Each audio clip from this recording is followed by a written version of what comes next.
zaintza sare hauek, edo laguntza ematea, edo norentzat importantea da, baina batez be, adineko pertsona asko bakarrik daudenean, hoientzat ezinbestekoa.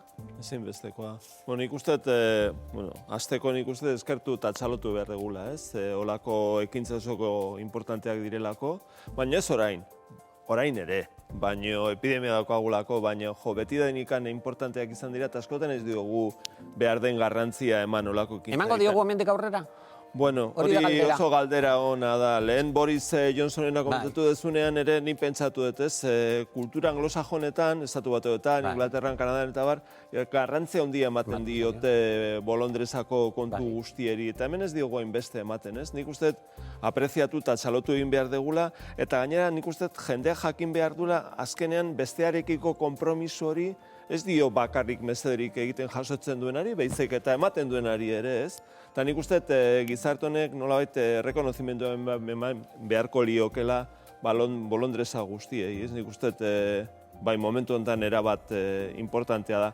Eta zarrei lotuta edo adineko jendeari lotuta, eta batez ere bakardadean daudenak, dei bat eukitzea edo azkenean isolamendu sozial hori gutxitzea eta norbaitekin elkar zerbait hitz egitea edo elkar arteko harreman bat bultzatzea, nik uste oso importantea da, lehen komentatu dugunerako ere, ez? Sistema immunologikoaren mantentzeko eta azkenean oreka hori, ez? Emozio positiboak eukitzeko, nik uste oso importantea. Zuk zabaldu berri duzun mezuarekin bat datozen WhatsAppak heltzen ari dira, pertsona batek honako hau esaten du, eta gainera izki handiz idazten du, solidaritatea etorkizunerako balio handikoa, gizartea berritu behar da printzipio hori oinarri hartuta, ezinbestekoa. Pertsona batek esaten du, horretan ere aldaketa sakona dator. Ikusiko dugu. Momentu zuzenean, bi pertsona dauzkagu. Garazi Urrusolo eta Arantzazu Mujika. Garazi eta Arantzazu, Gabon bioi. Gabon, bai. Gabon. Garazi, zu Bolondresa zara, voluntarioa, ez da? Zein da zure lana, Garazi? Bueno, nik Donostiko Egia auzoko sarean hartzen dut parte, eta bi paper ditut. Batetikan naiz auzoko zatietako baten koordinatzailea, orduan ere telefonoa da zabaltzen ari denetako bat, beraz nik deia jasotzen ditut, eta gero voluntarioak eta laguntza berruten horiek harremanetan jartzen ditut beraien artean, saiatu zalik eta gertuen bizi diren horiek konektatzen. Da gero bestetik, nik nire bizilagunei edo nire ingurukoei ere laguntza ematen diet, eta batez ere momentuz erosketak egiten dizkiet bai supermerkatuetan dena delakoa eta botikan. Eta zaborra ateratzen ere laguntzen diegu, hori da gure egitekoa. Arantzazu bezalako pertsonak laguntzen dituzue. Arantzazu dena den, uste dut, Andoainen bizi dela, eta berak laguntza jasotzen du. Arantzazu, zein da zure kasua, konta idazu? Bai, Gabon. Bueno, nire kasua ni banandua naiz, eta 3 seme-alaba ditut.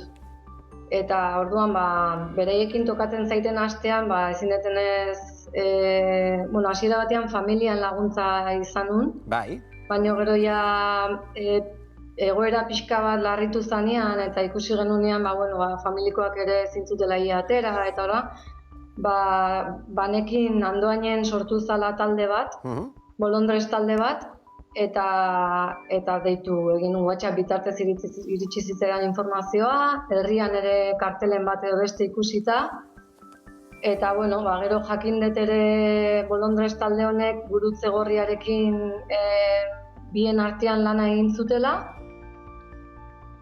eta hola erreza izan da, Arantzazu, erreza izan da laguntza eskatzea, hoiengana jotzea? Oso erreza. Nola egin duzu? Deitu, telefono baten bitartez, deitu eta enkarguak eskatu. Garazik horretaz badaki? Eta atxaldeko... Bai, esan, Arantzazu. Arratsaldeko 8 eskatu eta hurrengo goizeko 10 ja bertan neuzkan enkarguak etxean. Dinot, Garazi, egia auzoan, olako zerbait egiten du, ezta? Horrela komunikatzen da jendea zuekin, ezta? Laguntza eske. Bai, hori da, guri telefonoz deitzen digute, eta esandakoa nik normalean galdetzen didan hasiera batean da nun bizi diren, eta saiatzen naiz inguruko voluntario bat topatzen, aholkatu digutelako eta uste dugulako ahalik eta mugimendu gutxien egotera hobe dela. Eta orduan nik deia jaso bezain laster, normalean berehala voluntarioari pasatzen dio telefonoa, eta ja bera jartzen da harremanetan, eta normalean egun horretan bertan behar duen hori asetze zaio, edo behar duen enkargua egiten zaio. Zenbat pertsona, edo zenbat pertsonari ematen diozue laguntzak, egian, Garazi?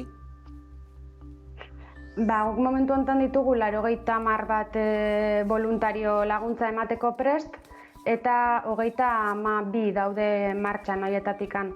Normalean, voluntario bat eta laguntza behar duen persona bat harremanetan jartzen ditugunean, hortik aurrera ja beti berdina mantentzen da. Beraz, 32 persona daude martxan, baina ez da behin egiten den, asetzen den behar bat, baizik eta denboran luzatzen den harreman bada.